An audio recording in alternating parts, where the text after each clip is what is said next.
مجمع پارلمانی شورای اروپا، مصاحبه با دولت نوروزی، نماینده شورای ملی مقاومت در انگلستان. Madame Dowlat Nowrouzi, you are the UK representative of the Iranian resistance. Yes. So, could you please explain us what are the main challenges in women's rights in Iran now?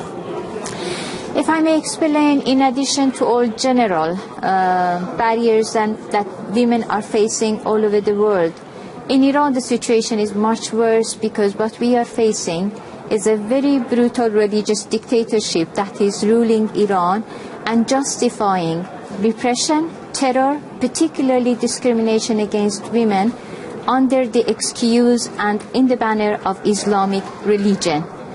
So it is obvious that the Sharia law or other measures that are taken by the mullahs and by the religious dictatorship against women has nothing to do neither with religion nor with God and is not definitely in line with international norms and particularly conventions.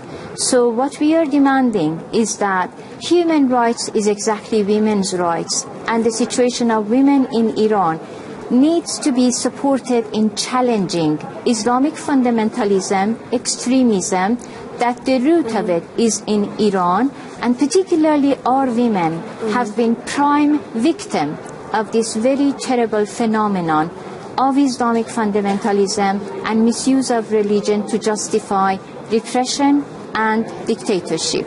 And also you call international community to react to the situation in Iran. So what could European institutions, for example, the Council of Europe or Parliamentary Assembly can do, and how to react, how can they react to promote human rights, especially women's rights in Iran? Thank you so much for this question, because I think it is obvious you cannot fight Islamic fundamentalism and extremism with an anti-Islamic culture. You need to have actually democratic, tolerant, progressive Muslims to be able to confront and say the reality in the name of extremism. Fanaticism of Islam has nothing to do with religion. That some 61 resolutions had already passed by United Nations various bodies condemning violations of human rights in Iran. It is time for the world community to impose further sanctions and also to refer Iran dossier of violations and atrocities to the UN Security Council to impose various measures. One of them would really be for the officials of the Iranian regime responsible for the massacre, responsible for committing crime, to face justice.